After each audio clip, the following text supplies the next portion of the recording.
When I awoke one morning, there was a feeling in the air.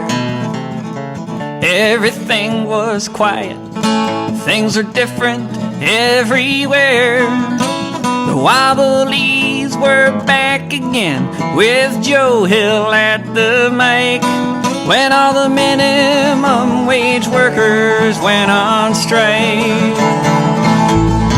There was no one pumping gasoline, no one driving. It was beautiful. There were some just really powerful organizers, and doing labor organizing in states that don't allow collective bargaining, that have, right to work state laws, is really hard work and really beautiful work. So there were labor organizers there. There were lots of rank and file union members who were talking about how you can still have a union without a contract, how you can still get community support, how we need labor parties in the South, and there is actually a labor party in South Carolina. And there were people from the Farm Labor Organizing Committee from Eastern North Carolina that started in Ohio who were there, and there were people from UB 150, which is Public Service Workers Union, and people from AFL-CIO in South Carolina, people from the Mississippi Workers Center. We sang songs, we ate food, there was interpreting, as I said, and they're hoping to form an assembly that's going to meet again at the SHROC conference, the Southern Human Rights Organizing Committee conference. And I think it's really powerful to create a network of labor organizers throughout the South, especially in states that are the least unionized states in the country. Like North Carolina is actually the least unionized state in the country. So it was really significant having it here. Their right to work is the law, and you can't do collective bargaining. That's what the law is. So we can have unions. We have a couple. A lot of them were present today, but you are not allowed to do collective bargaining. North Carolina is one of those states.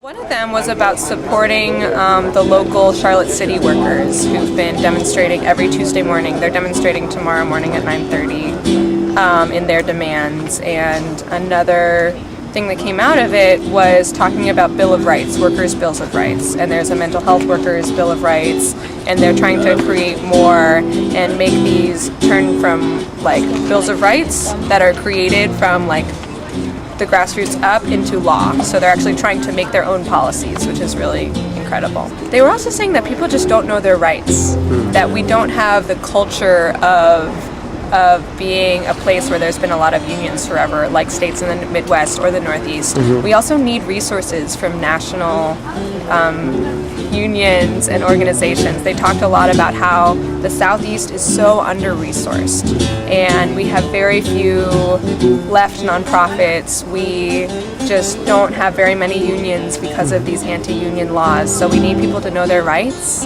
so they can, and we need leadership development was another theme. And we also need the national, labor unions to step up and recognize that, the famous words, as goes the South, goes the nation. And we need to organize the South. This is a battleground. This is where laws are tested out, whether it's anti-immigrant laws, anti-worker laws, Amendment 1 against gay marriage. This is where things are tested out. We need to be organizing here, and national groups need to support local organizers more. I just want to say that even though we are the least unionized state, that union workers here are powerful. The organizers here are powerful and have been powerful. We have a rich union history despite the repression, and that people need to come down and see the work that's going on here. There were no baristas at Starbucks asking how many shots would you